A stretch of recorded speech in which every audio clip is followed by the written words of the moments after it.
also about the possible safety concerns, because we are dealing with something that we don't know the long-term consequences of.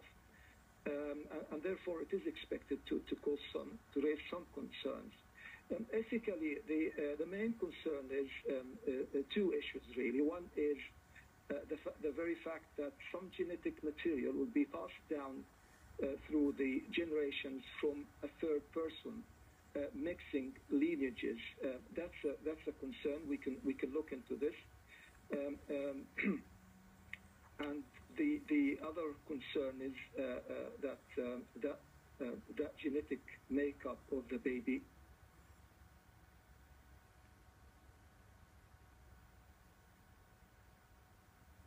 is affected by the third person, and whether this carries any health consequences. The third concern is really... Professor Amer, just let me stop.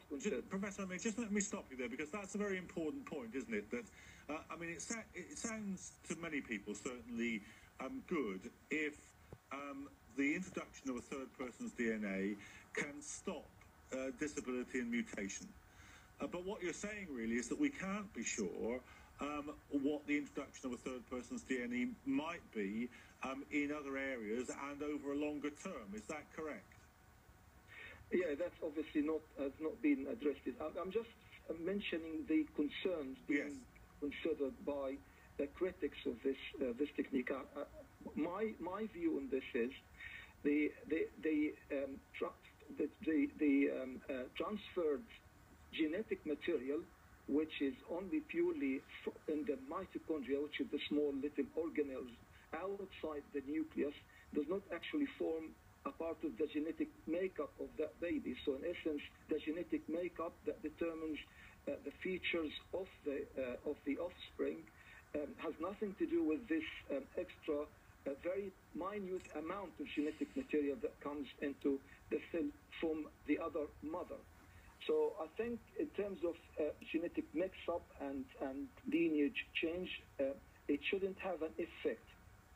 So some of the more kind of headline-grabbing objections that it might lead to designer babies, in your view, that is a kind of baseless criticism?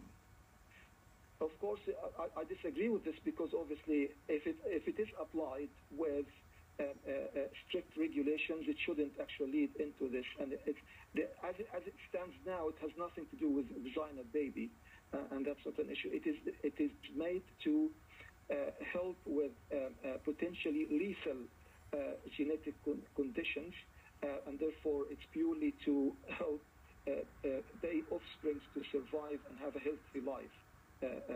It's nothing to do with designer baby. The worry is it may lead to further developments and further research into what can be called as designer baby, but not as it stands now. I see. And some of the risks that you were saying might occur, are there further tests that could be run to eliminate those, or is this something that can only be found out by the use of the treatment? It's something that could be found out later when these babies, similar to what happened with IVF and the microscopic insemination of the egg. Initially, no one knew what the long-term consequences would be until we now have long-term studies, and we've looked into this carefully, and I think the safety issues has been more or less been reassured. Until we further babies are developed by this technique and they've been followed up in the long term, I think it would be extremely difficult to decide on this safety long-term safety issue for now. So what we're saying is the only really way that we can find out is to go ahead and do it and observe the consequences over. That's the way to determine any future risks for these babies. But there have been in America in the 90s, the early 90s, they used a similar principle to transfer mitochondria from a woman, an unaffected woman, to from the egg of unaffected woman to the egg of the affected woman, And there have been several babies developed as a result of this, maybe 30 to 50 babies in America before it was completely banned in America. And these babies, no studies have been done to see how they're doing, but there haven't been anything mentioned about any safety issues for them. That's remarkable. So it's early days. That's a remarkable situation. So why was that practice halted in the United States? The FDA, I think, halted it because of the uncertainty of the safety, and also the same criticism about ethics, about genetic material being passed down to generations from another person, and from unknown or uncertainty about safety. The scientists who developed this technique said that they didn't have enough funds to run research before establishing this technique, and therefore they couldn't get it any further in that sense. But nevertheless, there is therefore some experience there that's probably underanalyzed then. I think in all essence, when we are dealing with this potentially fatal condition, it's worth looking into developing techniques to help those couples to have children. Scientifically speaking, and with as you said, the limited experience we have, it seems to be a promising technique to develop.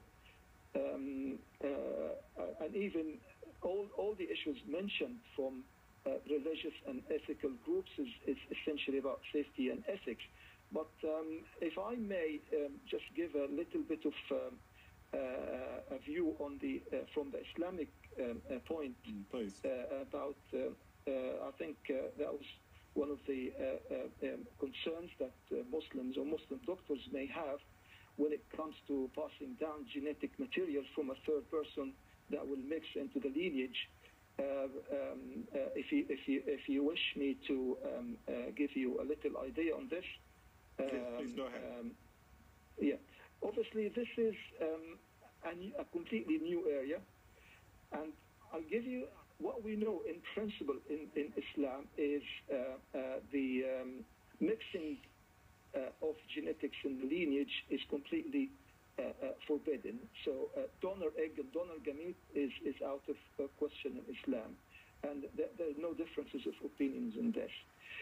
On the other hand, IVF and the intracytoplasmic injection of techniques to help subfertile couples to have babies is allowed in Islam without any, as long as the gametes of the couples are used without any donor gametes.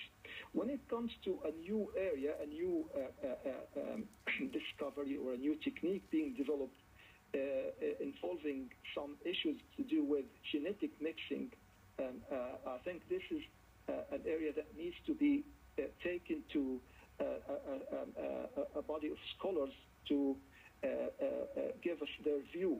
We do have in Europe the European Council of Fatwa and Research, which has been around for about 15 years, and they have actually tackled various ethical and other issues to do with reproduction, especially, and other issues in Islam like transplantation and so on and so forth.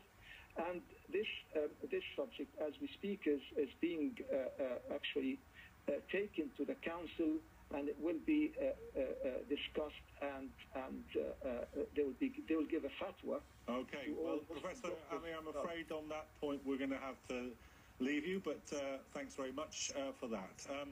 Now, I want to thank all my guests on today's show, but I'm afraid that's it for this week. Thank you at home for watching.